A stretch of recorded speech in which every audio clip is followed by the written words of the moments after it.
बिस्मिल्लाहिर्रहमानिर्रहीम अस्सलाम वालेकुम। फेसबुक ते एक बंदा ਉਹਦਾ ਨਾਂ ਹੈ ਨਵੀਦ ਖਾਲਦ ਤਾਰੜ ਨਾਲ ਉਹਨੇ ਲਿਖਿਆ ਡਾਕਟਰ। ਬੰਦਾ ਚੰਗਾ ਦੀਨ ਦੀਆਂ ਗੱਲਾਂ ਕਰਦਾ, ਮਾਸ਼ਰੇ ਨੂੰ ਬਚਾਉਣ ਦੀਆਂ ਗੱਲਾਂ ਕਰਦਾ, ਮਾਸ਼ਰੇ 'ਚ ਬਿਹਤਰੀ ਕਿਵੇਂ ਆਉਣੀ ਹੈ ਗੱਲਾਂ ਕਰਦਾ।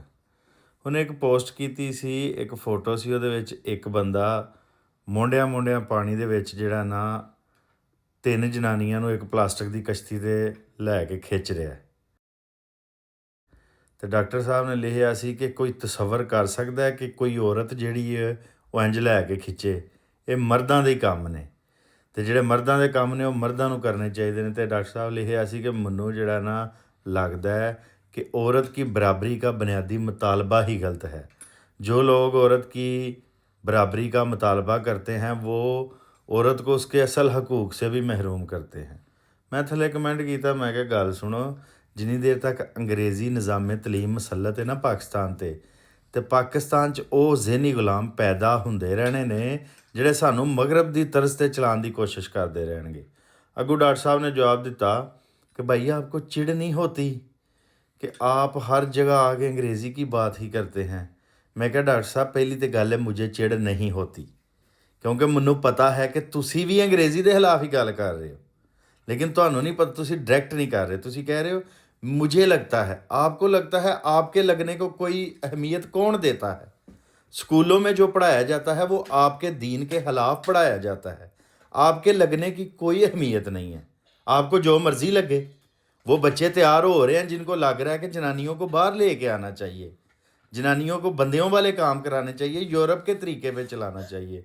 तो आप कह रहे हैं कि आप हर जगह आ जाते। डॉक्टर साहब गल मैं भी वही कर रहा हूँ जो तुसी कर रहे हो, लेकिन तुसी वो जड़ नूं नहीं फड़ रहे। तुहाडी मिसाल है वे तुसी डॉक्टर हो, कोई बंदा है वो आंदा जी फलाना मरजे एक बंदे नूं वो कहानियां सुनाई जा रहा फलाना मरजे। तुसी थले जाके आंदे जी यार फलानी दवाई फलाना टीका ला जे, फिर वो जाके अगले बंदे के बारे करते यार फलाने मरजे। तुसी आंदे फलानी दवाई फलाना टीका, वो तंग आके कह देगा यार तू अपना टीका लैके आई जाना। तो डॉक्टर साहब क्योंकि तुहानू पता है कि उस टीके का इलाज है।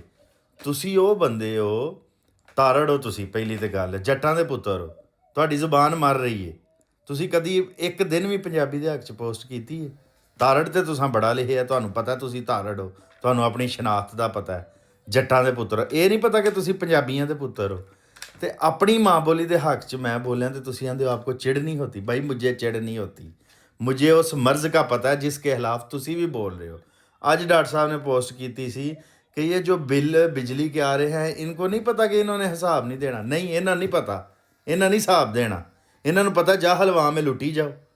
पाकिस्तान दे विच किनू पता है कि बिजली दीयां कंपनियां दे मालक कौन ने? वो जिहड़े मायदे कीते ने वो अंग्रेज़ी दे विच ने।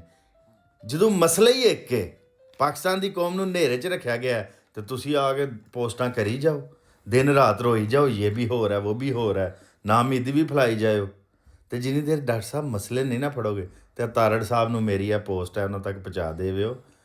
भरा ने मेरा जट्टां दा पुत्तर है, डॉक्टर है, पढ़िया लिखिया है, लेकिन इन्हां ने सिर्फ मैडिकल साइंस पढ़ी है, इन्हां ने कौमां दे गुलामी और आज़ादी दीयां किताबां नहीं पढ़ियां। तो डॉक्टर साहब असी अलहमदुलिल्लाह पढ़ियां ने, तो सानू पता है किसी कौम नूं गुलाम करन वास्ते ज़ुबान ही तरीका है, तो किसी कौम नूं आज़ादी दे राह टोरन वास्ते अपनी ज़ुबान च ही तलीम तरीका है। तुसी जिन्नियां मर्जी दीन दे हक च पोस्टां कर लो, तो जदों यूनीवर्सिटियां दे विचों वो निकल रहे हैं जिहड़े दीन दे खिलाफ ने, धड़ा स्कूलों दे विच लोकां नूं इस्लाम, पंजाबी, अपनी तहजीब, अपने लिबास, हर चीज़ के खिलाफ किया जा रहा है। तो जो सोशल मीडिया भी उन्होंने तो तुहाड़ियां चंद पोस्टां नाल की हो जाना है। तो जिहड़ा असल मर्ज़ है ना उहदे ते तवज्जो दिओ, इधर उधर तुसी इलाज दसी जाओ, उन्हां नाल इलाज नहीं जे होना। जिन्नी देर है अंग्रेज़ी स्कूलों ते पाबंदी नहीं लगनी, तुसी जिन्ने मर्जी नुस्खे देई जाओ, उन्हां दा कोई फायदा नहीं जे होना।